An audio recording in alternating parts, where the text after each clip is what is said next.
কুষ্টিয়ার ভেড়ামারার পদ্মা নদীতে পানি বাড়ার সাথে দেখা দিয়েছে তীব্র ভাঙন। নদীগর্ভে বিলীন হচ্ছে ফসলি জমি, শিক্ষা প্রতিষ্ঠান, বসতভিটা ও বাণিজ্যিক প্রতিষ্ঠান। এ নিয়ে আরও জানাতে বাইচা ইউনিয়নের মুন্সিপাড়া থেকে যুক্ত হয়েছেন মেজবাউদ্দিন পলাশ। পলাশ, ভাঙন রোধে প্রশাসনের পক্ষ থেকে কোনো পদক্ষেপ নেওয়া হয়েছে কিনা এবং একই সাথে জানতে চাই নিম্নাঞ্চল প্লাবিত হয়েছে কিনা।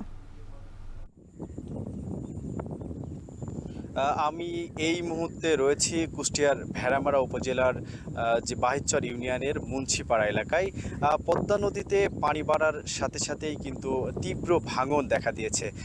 প্রতিদিনই কিন্তু যে এই ভাঙনের চিত্র সেটি দেখা দিয়েছে। এই নিয়ে যে নদী পাড়ের যে বাসিন্দারা রয়েছেন তারা বেশ ভয় আতঙ্কে রয়েছেন।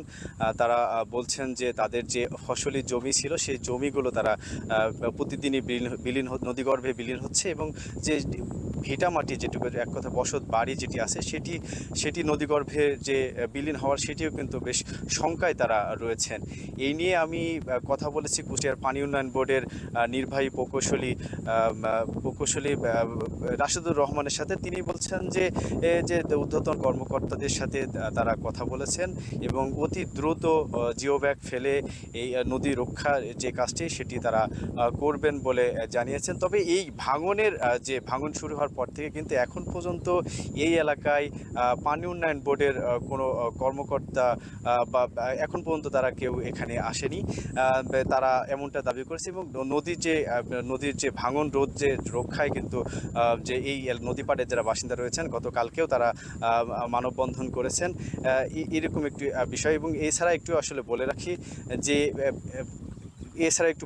যে কুষ্টিয়ার যে এখন যে ভাঙনের যে চিত্র 6 কিলোমিটার যে এলাকা সেটি কিন্তু ভাঙনের যে আওতায় রয়েছে, সেখানে আসলে সেই ভাঙনটি আসলে দেখা যাচ্ছে।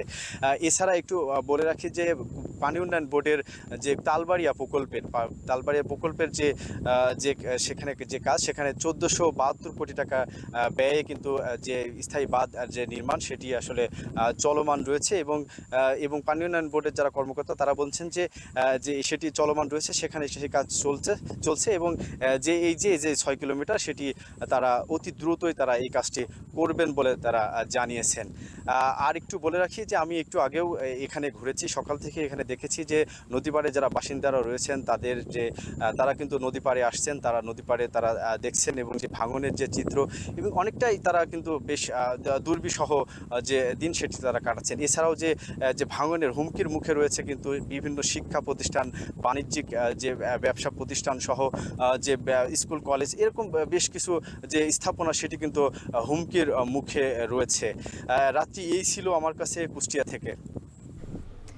কুষ্টিয়ার ভেড়ামারার পদ্মা নদীতে পানি বাড়ার সাথে সাথে দেখা দিয়েছে তীব্র ভাঙন। এ নিয়ে বিস্তারিত জানাতে যুক্ত ছিলেন মেজবাউদ্দিন পলাশ। বিশ্বের সবচেয়ে মজবুত আরএফএল ল্যাডার, যা 6